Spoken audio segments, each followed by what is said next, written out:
buenas tardes, gracias por acompañarnos, gracias por las sintonías desde el rumbo de la tarde con Leila, Miguel y Valentín, Miguel Guerrero, Valentín Medrano, Leila Mejía en la conducción de este espacio, Olga Almanzar es nuestra productora, nos acompaña también en la conducción del programa, Gabriel Dávila está en los controles, Ismael se encarga de nuestros videos para el canal de YouTube y estamos con ustedes de lunes a viernes de 4 a 5 de la tarde por Rumba 98.5. Estamos también en la internet, en la página www.rumba985fm.com, que además de escucharnos puede vernos en el canal de YouTube de Rumba 98.5. Nos busca por Rumbo de la Tarde con Leila, Miguel y Valentín. Como siempre, estamos muy contentos, muy felices y agradecidos de contar con el placer de su sintonía y los saludamos hoy, que es jueves, la sala del fin de semana, y estamos acabando ya este mes de julio.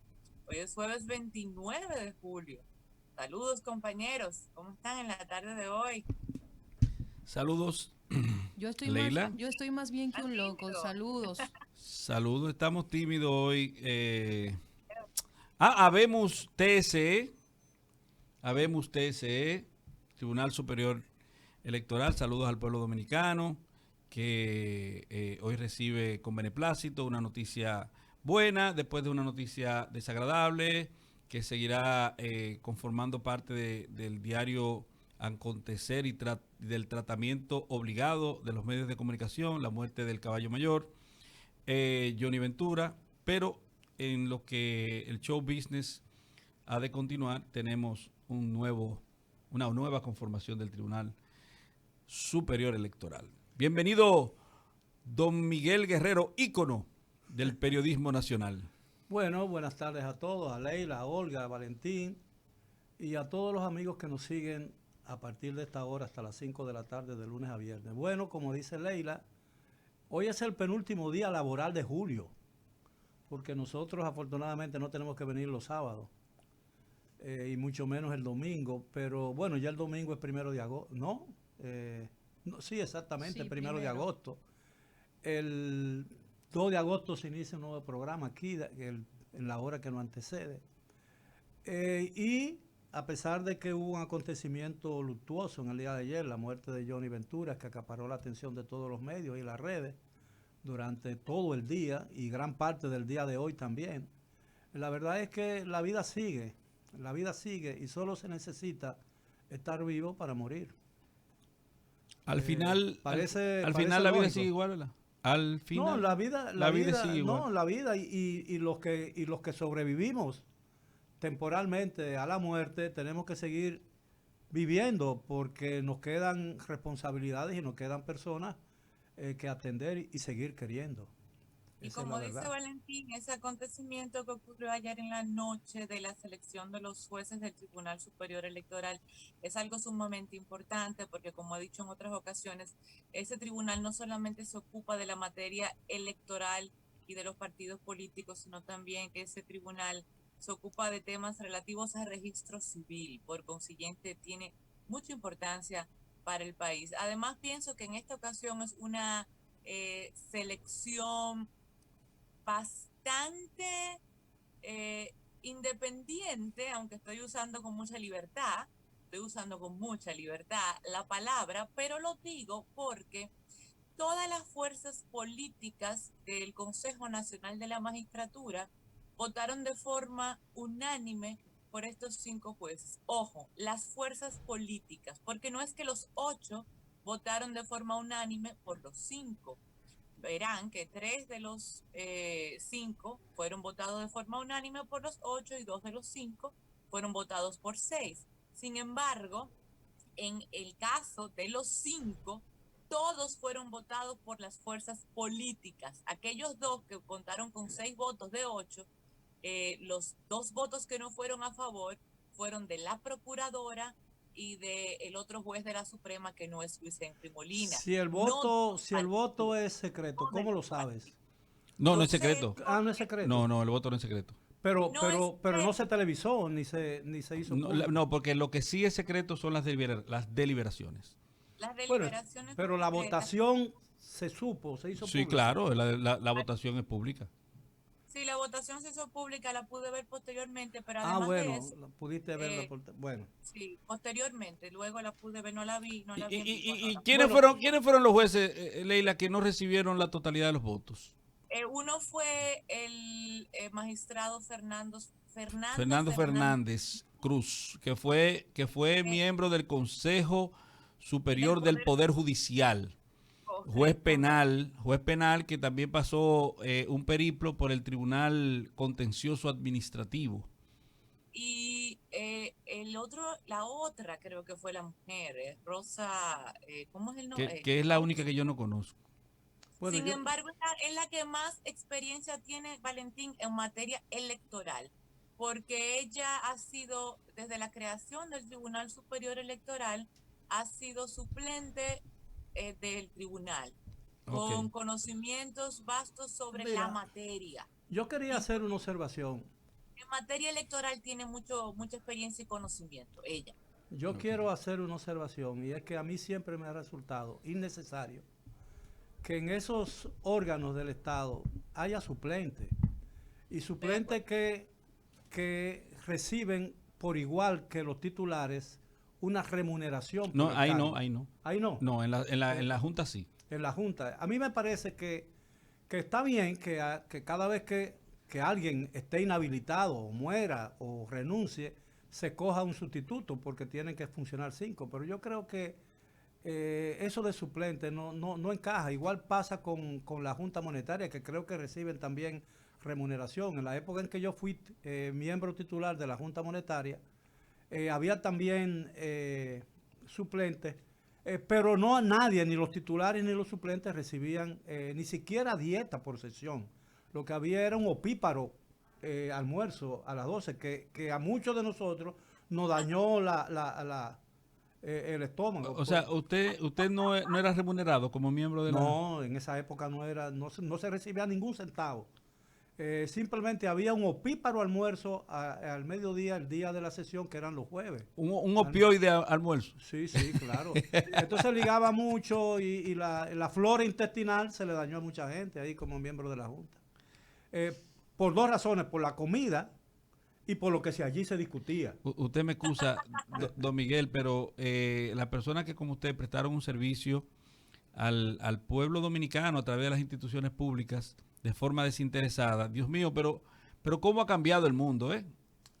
Bueno, pero yo no diría que era en forma desinteresada. ¿Era desinteresado cuando usted cobraba? Bueno, no, pero lo que quiero decir era que eso ayuda mucho. Por ejemplo, a mí me ayudó mucho en mi formación de entonces.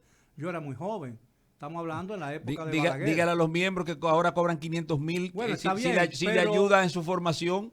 pero cuando uno pasa o uno ejerce algún tipo de función en un nivel como ese, uno aprende cosas que en la vida cotidiana como periodista tú no entiendes, tú no aprendes y no entiendes. Eso me ayudó a entender muchos temas relacionados con el desenvolvimiento económico del país y las decisiones que se toman al más alto nivel. Ayer, y esto lo voy a decir en baja voz porque no quiero subir el tono, salió una información, calladito aquí entre nosotros, en el Listín Diario, que da cuenta de que el gobierno dominicano le regaló a las familias ricas dominicanas que manejan los aeropuertos más de 200 millones mensuales de dólares, perdón, al año. Pero Entonces, ¿cómo que les regaló? así mismo, pero yo no voy a decir más nada, déjeme dejarlo ahí, que tengo que investigar el asunto y hacerlo público. Hay dos familias que manejan los aeropuertos. Uno que es una compañía que tiene el arrendamiento de muchos... ¿Usted sabía que este es el único país que tiene aeropuerto privado? Espérate, yo lo sé, pero hay otro que tiene, que es dueño, porque son dueños, por lo menos del bien, aunque los aeropuertos dominicanos, aunque sean privados, están controlados por Migración y por la Dirección General de Impuestos Internos. Ayer dijo da cuenta el Listín Diario, me parece que fue el Listín Diario donde lo leí, que el CESAC, me parece que el CESAC reconoce que las administradoras de aeropuertos no le deben un solo centavo al gobierno. Belón. Sí, a las instituciones del gobierno. Y eso no es así. Eso no es así. Estamos hablando de muchos millones de dólares que por esa vía va a producirse una exención en favor de los administradores de aeropuertos. Pero no hablemos de eso, por favor. Hablemos mejor de que tenemos un nuevo Tribunal Superior Electoral. No, pero vamos a aclarar. Hay otro asunto que es de urgencia y yo sé que Olga tiene la información más actualizada y es lo relativo a la fiebre porcina, que ha habido mucha confusión, mucho cruce de información, que sí, que no, y Olga tiene lo más reciente, ¿verdad, Olga? Así es. La verdad es que el tema es de cuidado. Se supone que hace unas semanas la Dirección de Sanidad Animal y Vegetal del Ministerio de Agricultura había dicho, se hizo pública la información de que no había ningún tipo de problema con el consumo de carne de cerdo y que simplemente se trataba de una neumonía. Los videos que circularon y que varios productores de cerdo reportaban como una enfermedad que desconocían. Luego vimos que precisamente que se negó que existiera algún tipo de virus peligroso para la salud y que se instó a seguir consumiendo carne de cerdo. También escuchamos al señor Eric Rivero, que es asesor en materia de agropecuaria de la actual gestión, pues también minimizar la situación y expresar que efectivamente era una neumonía de lo que se trataba el tema con los cerdos. Hoy vimos que la USDA, que es como el homólogo del Ministerio de Agricultura en Estados Unidos, decía que efectivamente confirmaba la presencia de fiebre porcina en República Dominicana y que por tanto detenía las exportaciones de este tipo de carne hacia territorio norteamericano. Mira, el Departamento de Agricultura de los Estados Unidos tiene el poder para decidir qué entra o no entra en términos de alimentos a los Estados Unidos. E incluso es el que fija la cuota de importación de azúcar a los países productores que exportan su bien a los Estados Unidos. Mira, el tema de la fiebre porcina provocó una de las grandes crisis que padeció el gobierno del PRD entre el periodo 1978 y 1986, que yo narro en el libro último mío, el más reciente, que es precisamente 1978-86, crónica de una transición fallida. En ese entonces el gobierno intentó, porque el consumo de carne de cerdo para entonces no era el principal alimento, no era el tipo de carne de mayor consumo en el país, sino la carne de res. Y el gobierno trató de que el pueblo dominicano consumiera cerdo para evitar tener que sacrificar todos los cerdos del país, pero no tuvo éxito porque cometió un error. Mientras estaba estimulando el consumo de carne de cerdo, no subió el precio de la carne de res, ni bajó el precio de la carne de cerdo.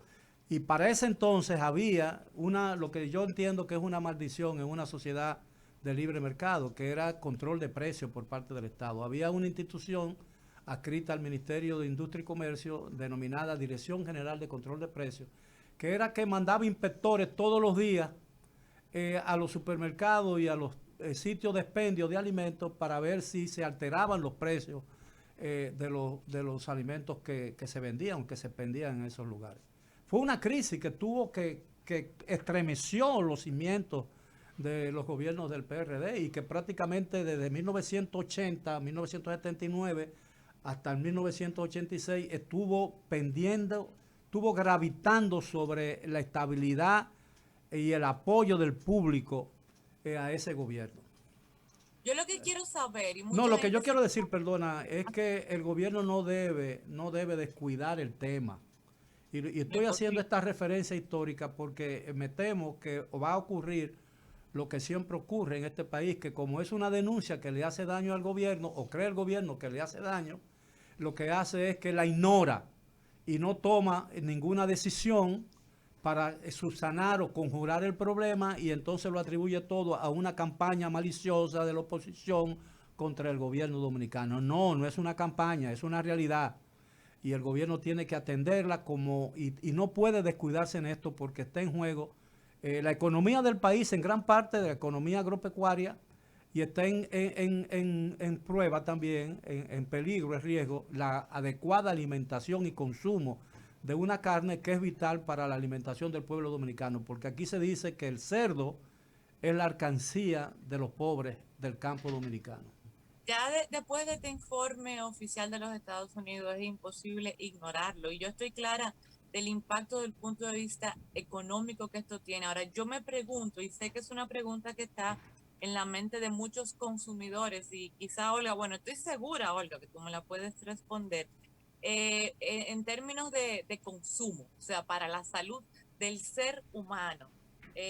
Si el ser humano consume una carne de cerdo, de cerdo que estén contaminados, no sé si es la palabra correcta, o Sí. infectados Infectado. por fiebre porcina, ¿esto representa algún tipo de riesgo para la salud de las personas que coman estos cerdos ya o no? Sí, la verdad es que la tasa de mortalidad de los cerdos que resultan afectados con este tipo de virus o fiebre porcina más bien, es de un 100%. O sea que duran entre 5 y 10 días para morir.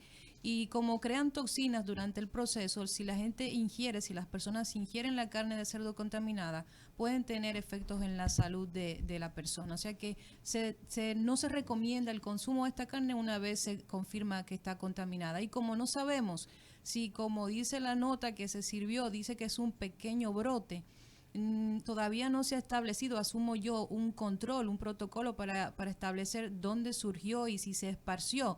Hay que también recordar que es a través de una garrapata que se produce este tipo de problema en los cerdos, y es bueno que Agricultura asuma la postura de inmediato de investigar y de establecer qué línea de producción es que puede estar infectada, porque la gente va a dejar de consumir y eso va a afectar inmediatamente a los productores de cerdo, que ya de por sí van a resultar afectados, porque ese mercado que es Estados Unidos, pues la exportación que se daba de carne de cerdo hasta Estados Unidos se cancela hasta tanto no se establezca un protocolo, se ejecute para hasta que no se declare el país libre de la fiebre porcina. Entonces ellos no van a permitir que ingrese carne de cerdo a su mercado. Agricultura tomó ya aparentemente medidas y anunció que el tema solamente está afectando 2 zonas, muy distantes una del otro. A mí me extrañó mucho eso. Pero tomaron medidas de emergencia que ojalá den resultados. Ahora, lo que hay que, cuando yo digo que el gobierno no puede descuidar este asunto y tiene que prestarle la debida atención, porque no solamente son el tema afecta solamente a los porcicultores, también a toda una industria instalada alrededor de la carne de cerdo. Que tiene que ver con el consumo de salchichones, el consumo de salchicha, el consumo de todo y de los restaurantes también.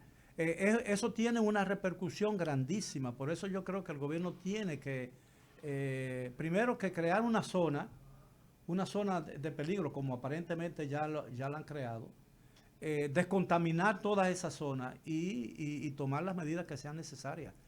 Cuba hace unos años mató a toda la población porcina y eso creó un problema de alimentación en Cuba. Aquí también ocurrió. Y aquí también ocurrió en una oportunidad y eso va a afectar a mucha gente. Estamos hablando es una maldición para mucha gente. Yo creo que sí, hay productores que ya se están planteando el sacrificio de una cantidad específica de cerdos. Lo sé porque en ese chat que yo menciono que estoy... que hay 200 y tantas personas, hay un par de productores, no sé si se llaman productores, bueno, porcicultores. Sí, son porcicultores. Bueno, son productores de carne. Sí, productores de carne de cerdo. Y lo estaban, cuando se estaba discutiendo el tema, pues le preguntamos a ellos más o menos qué van a hacer, qué han considerado, para uno tener la opinión desde su punto de vista, ¿verdad?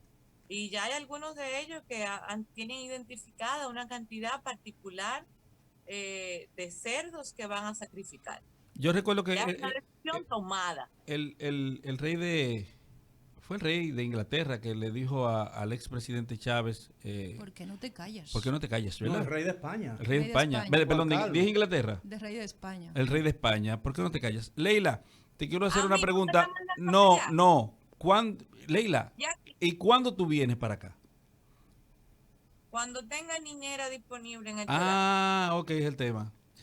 Yo pensé que era miedo todavía a la covidianidad. A mí lo que me preocupa de esta situación, yo recuerdo en la gestión de Ángel Esteves, en donde se dio una situación bastante desagradable a nivel de relaciones comerciales con Estados Unidos con el tema de la mosca del Mediterráneo, en donde las autoridades dominicanas de la época no admitieron a tiempo que existía, cuando ya había un informe de que habían encontrado ejemplares, y tuvo que ser precisamente Estados Unidos que diera la voz de alerta, y eso terminó en la veda que afectó a cientos de productores a la sazón. En este caso yo creo que ¿A quién atacaba la mosca? La mosca. ¿A qué producto? Productos de todo tipo, vegetales. Sí, vegetales, frutas. Principalmente la naranja, Entonces, uno se pregunta en este caso, en donde sale el director de Sanidad Animal a decir que no, ¿en base a qué dijo que no? Se hizo una investigación, se ejecutó un protocolo de seguimiento a la situación. Tiene que venir precisamente un organismo internacional a enmendarnos la plana. Yo creo que antes de tomar decisiones como esa, de informar que no existe un problema por el simple hecho de hacer notar que todo está bien, en sitios o en organizaciones tan importantes como esa, que tienen que ver con la seguridad alimentaria, que tienen que ver con algo que es un tema completamente político, como lo es la alimentación, debe existir una responsabilidad a la hora de dar declaraciones como esa, porque estamos hablando de un tema de salud pública también. Y creo que debe crearse la costumbre, no solo en esta gestión, sino en todas las que vengan, en crear protocolos exactos. Una vez se da la voz de alerta, no tomar todo como un asunto político, sino hacer el trabajo que le corresponde a cada organismo y a cada institución y darle seguimiento para no tener que pasar por la pena de decir y luego retirar lo que dije. Yo creo que es un tema importante, yo creo que es algo que hay que tomar muy en serio, comenzar a trabajar ya mismo en eso y no utilizar, no abusar del argumento de que es un tema político, no, prestarle atención porque estamos hablando de relaciones comerciales con un socio bastante importante y sobre todo sobre la seguridad de los productores dominicanos. Mira, como nosotros solamente tenemos media hora y somos muchos para comentar antes de la entrevista diaria, yo quiero hacer referencia a que en el día de ayer la Cámara de Diputados aprobó 3 préstamos por un monto global de 139 millones de dólares. Y en el día de hoy aprobó otro préstamo por 100 millones de dólares. No, eso no es verdad. Ese no es el Congreso del Cambio. El que criticaba todos los préstamos. Exactamente. Pero ven acá. No, espérese. Usted está hablando en serio. Yo no vi esa información. Estoy viéndolo aquí. No, pero eso es increíble. Su santísimo, pero no puede ser posible. Y eso no era malo. Bueno, pero no me lo cuestiona a mí, cuestiónaselo al gobierno. No, al gobierno no. O a la Cámara. A la Cámara y a la gente que tenían. Sí, pero la Cámara no aprueba algo de motu propio. Tiene que llegarle una solicitud de préstamo o un contrato de préstamo. Es decir, lo que hace la Cámara o el Senado o el Congreso es aprobar lo que ya está firmado y solicitado, ¿verdad? Y le da carácter de soberano al préstamo. Okay. Es decir, que obliga al Estado, y en abono sin importar a ello, quién gobierne, obliga al Estado a cumplir con ese compromiso. Y en abono a ello, el DICON ha pagado 1.081 millones en publicidad. Una cosa no tiene que ver con la otra, pero se parece. Te dirá, ¿cómo que se parece? Bueno, porque la gente que decía bocina a todo el mundo porque tuviera una publicidad con el gobierno, hoy recibe millones de pesos en publicidad, pero nadie se autodenomina bocina, nadie hace un mea culpa. Nadie dice, miren señora, a partir de hoy yo dejo de ser lo que fui.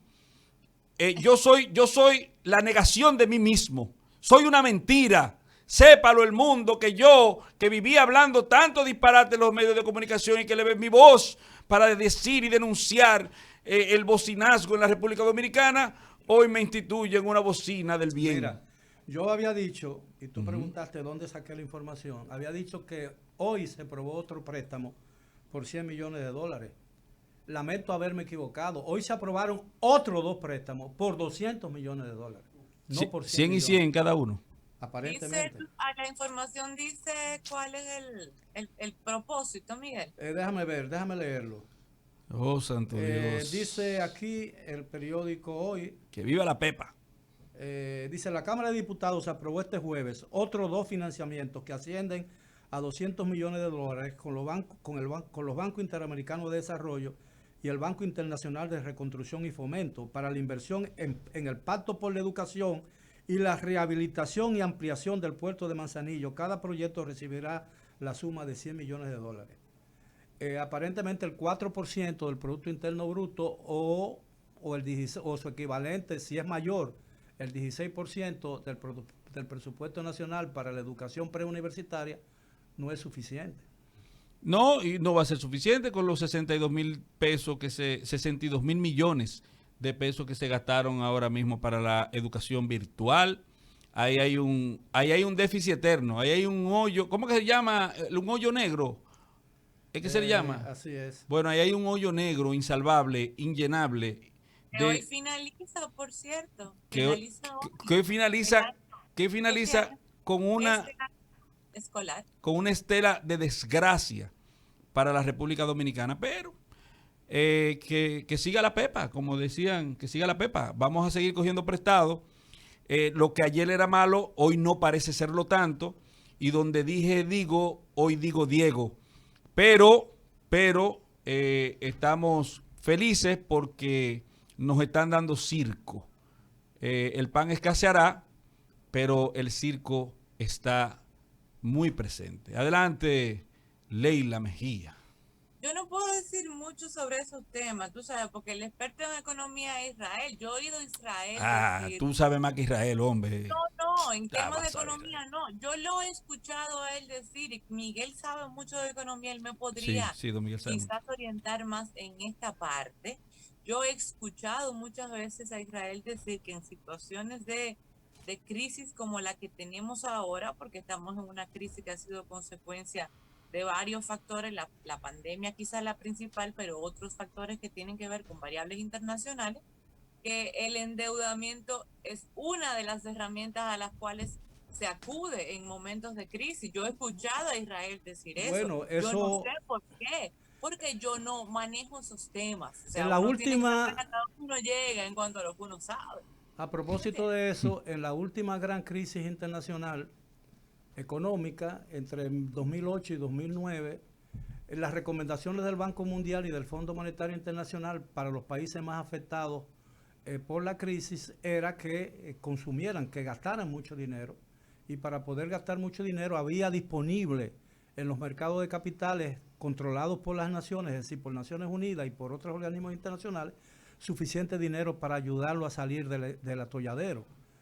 Por eso es que muchos economistas aquí le han dicho al gobierno, no ahorre tanto, gasta, ponga a funcionar la economía, ponga a la gente a ganar dinero, ponga a la gente a gastar, porque el crecimiento económico de este país a lo largo de los últimos años ha estado fundamentado básicamente en el consumo. Y en eso hasta las bocinas han ayudado, porque... ¿Qué bocina? No, hasta las bocinas, ¿cómo se llama? 1.081 millones de pesos. Bueno, no, espérate, déjame decirte, es decir, los gobiernos tienen que gastar para que circule dinero en una situación de crisis. El exceso de circulante en situaciones normales promueve la inflación, eso lo sabemos todos, en lo que pasamos por algún aula universitaria, no importa que sea sido de derecho, de economía o de agronomía, de lo que sea, porque es una cosa fundamental. Es economía 01 eso. Exactamente. Economía 01.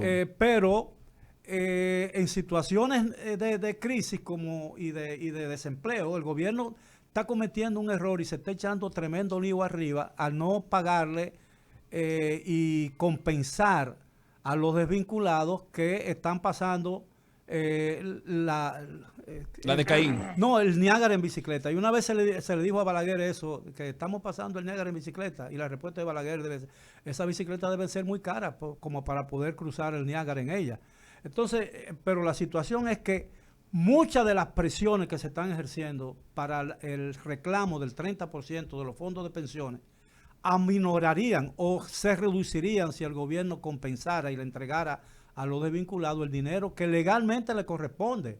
Porque no estamos hablando de dádiva. Es un derecho adquirido. Sí, exacto. No estamos hablando de los 100 millones que se le dieron a los artistas, que fue una concesión graciosa, sino lo que estamos hablando es de un derecho adquirido y esa gente tienen un año que han sido despedidos de sus empleos, no tienen de qué vivir y llegará un momento en que esa gente desesperada podrá hacer cualquier cosa. Solo quiero decir, en abono a los 100 millones dados a los artistas, que eso tiene más de penal que lo que se llevó a efecto para solicitar medida de coerción en el caso Medusa. Cuidado con los artistas, cuidado con los artistas. Adelante. Vamos a la transición, Gabriel, que ya tenemos a nuestro invitado en la sala de espera. Adelante, Gabriel. Donde surge la noticia, donde hay más variedad.